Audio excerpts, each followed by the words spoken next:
Baik, bismillahirrahmanirrahim. Assalamualaikum warahmatullahi wabarakatuh. Kembali lagi bersama saya. Perkenalkan, nama saya Harbiasa Memerehan dari jurusan Pendidikan Kimia UIN Syarif Hidayatullah Jakarta. Nah, di sini di video kali ini kita akan membahas tentang salah satu materi di kelas 11, yaitu tentang larutan penyangga. Ya. Apa sih itu yang dimaksud dengan larut penyangga? Mari simak video kali ini apa yang dimaksud dengan larutan penyangga. Sebelum kita masuk materi, kita memahami tujuan pembelajaran kali ini. Yang pertama itu adalah dapat menjelaskan pengertian atau komponen penyusun larutan penyangga, menjelaskan sifatnya, menghitung pH, dan menjelaskan peran larutan penyangga yang terdapat dalam tubuh makhluk hidup. Oke, lanjut. Apa sih itu yang dimaksud dengan larutan penyangga? Larutan penyangga ini adalah suatu larutan yang dapat mempertahankan pH secara konstan, baik jika dia ditambahkan sedikit asam ataupun basa, ataupun jika diencerkan. Maka larutan penyangga ini dia dapat mempertahankan pH-nya walaupun secara signifikan. Seperti itu. Nah, ini ada integrasinya di dalam Islam ya.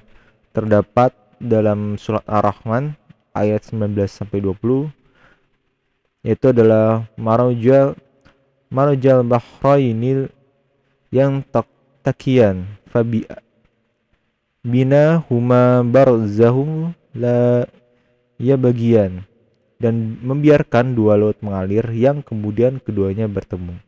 Di antara keduanya ada batas yang tidak dilampaui masing-masing.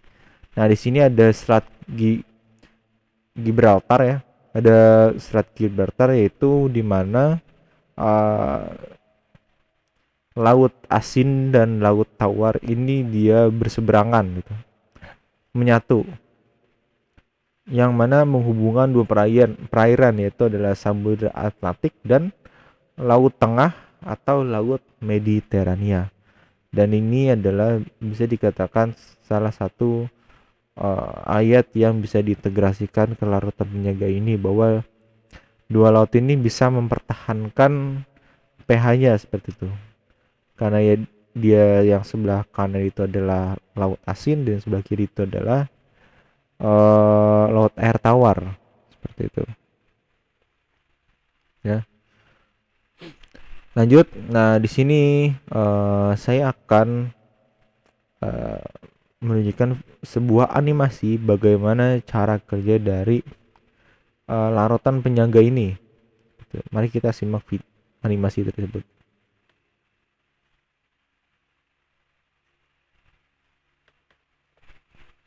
Sebentar, ini ada ya. Mari kita simak animasi tersebut, bagaimana cara kerja dari larut penyangga. Nah, ini diulang. Ini adalah salah satu larutan unbuffered solution, atau bukan larutan buffer, atau bukan larut penyangga ya. Di sini yang pada skem pertama ini larutan biasa yang bukan larutan penyangga. Nah, di sini ada larutan H+, yaitu adalah larutan asam. Nah, di sini ditambahkan asam ya, Maka secara normal di sini ada pH meter. pH meternya secara normal dia pH-nya akan turun, yaitu akan menuju ke asam. Seperti itu. Nah, yang selanjutnya yang kedua ini adalah larutan dari larutan penyangga ya. Larutan penyangga tadi sebelumnya ada larutan yang biasa, ini ada larutan penyangga. Dia ditambahkan dengan asam, dan jika dilihat dari pH meter ini, pH-nya tetap stabil, yaitu adalah 6,8. Seperti walaupun agak berkurang di koma 6,7, dia intinya tetap stabil dan tidak berubah secara drastis seperti itu. Nah, ini adalah salah satu cara kerja dari larutan penyangga. Oke, lanjut. Komponen-komponen yang menyusun larutan penyangga. Nah, larut penyangga ini dia ada larutan penyangga asam dan larutan penyangga basa. Nah, larutan penyangga asam ini dia akan berperan jika ada upaya untuk menaikkan pH, dan yang B itu adalah ada larutan penyangga basa, dia akan berperan jika ada upaya untuk menurunkan pH. Seperti itu. Nah, larutan penyangga ini dia terbentuk dari asam lemah ditambah basa konjugasinya. Nah, larutan penyangga asam ini dia itu mengandung asam lemah dan basa konjugasi, yang mana dia dapat mempertahankan pH-nya yaitu pH asam ya, kurang dari 7.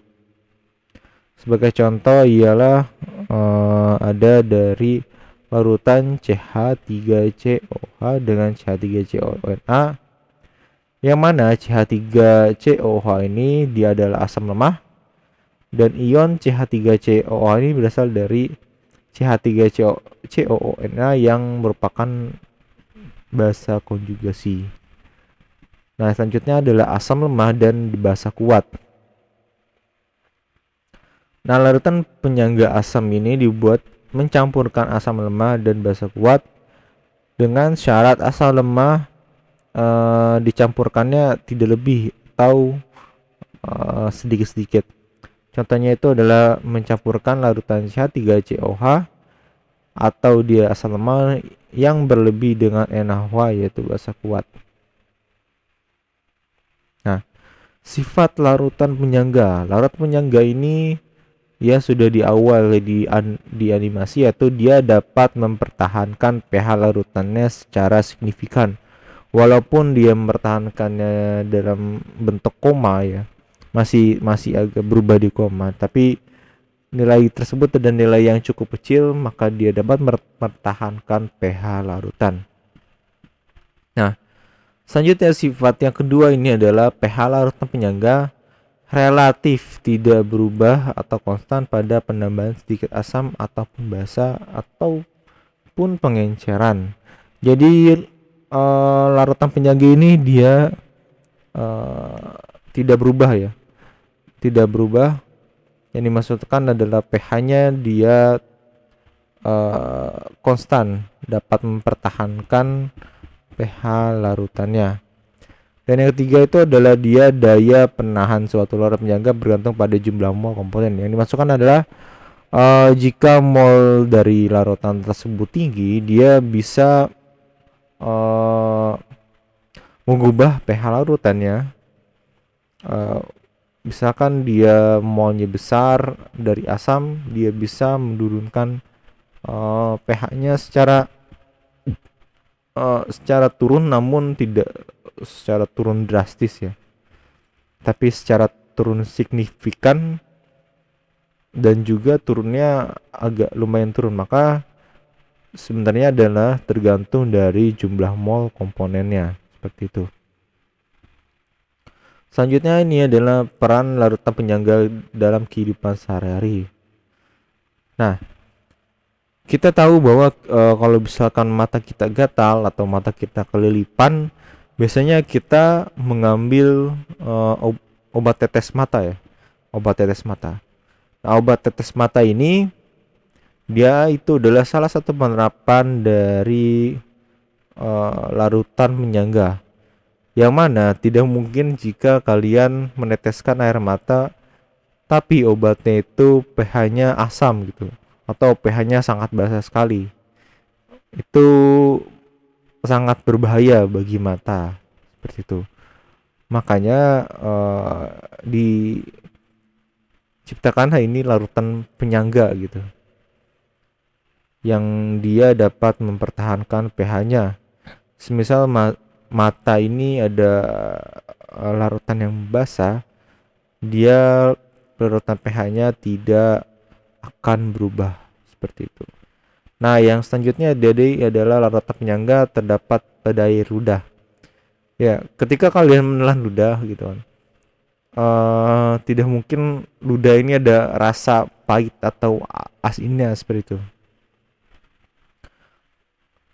Dengan kata lain, air ludah ini dia walaupun ada dari dalam tubuh kita ada cairan asam basa, dia dapat mempertahankan pH-nya seperti itu. Dan tidak terbayang juga ketika kita menelan air ludah tapi rasanya malah asin atau rasanya pahit seperti itu. Nah, ini adalah salah satu peran yang cukup krusial dalam larutan penyangga seperti itu. Selanjutnya itu adalah larutan penyangga terdapat pada tubuh, yaitu di sel ya, sel tubuh manusia, yang mana dia menjadi cairan intrasel atau yang ada di dalam sel itu, maupun cairan ekstrasel atau yang ada di luar sel kulit manusia. Selanjutnya itu adalah sistem penyangga cairan intrasel pasangan asam basa konjugasi H2PO4- dan HPO4-2-. Nah, larutan penyangga ini dapat menjaga pH-nya pada plasma darah agar tetap pada pH berkisar 7,35 sampai 7,45 seperti itu. Nah, ini adalah salah satu dampak ya ketika di dalam tubuh kita tidak beraturannya pH dalam tubuh. Jadi pH dalam tubuh ini suka naik, suka turun, tidak konstan seperti larutan penyangga. Maka akan mengalami suatu penyakit yang disebut dengan asidosis dan alkalosis. Nah, asidosis ini dia mempunyai pH kurang dari 7 atau pH-nya ini turun seperti itu. Jika pH-nya turun di dalam darah, dia akan menimbulkan berbagai penyakit seperti penyakit jantung, ginjal, diabetes mellitus, dan diare terus-menerus. Dan selanjutnya dia adalah alkalosis, yaitu dimana terus sebaliknya dari asidosis, yaitu dia pH-nya lebih dari 7 seperti itu. Kalau alkalosis, dengan dampaknya adalah dia akan terjadi muntah hebat dan hiperventilasi.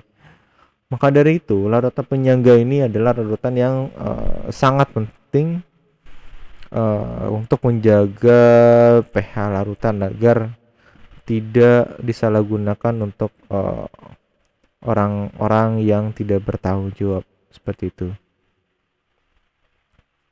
Nah, oke, lanjut. Oke, mungkin sekian dari video kali ini. Ada beberapa video yang materi yang tidak dibahas, seperti prinsip atau cara kerja dari penyangga larutan, dan juga bagaimana cara menghitung larutan penyangga. Dan itu mungkin akan dibahas di lain waktu, insyaallah. Mungkin dari sini sekian dari saya, kurang lebihnya mohon maaf. Bila fisabilillah, fastabiqul khairat. Wassalamualaikum warahmatullahi wabarakatuh.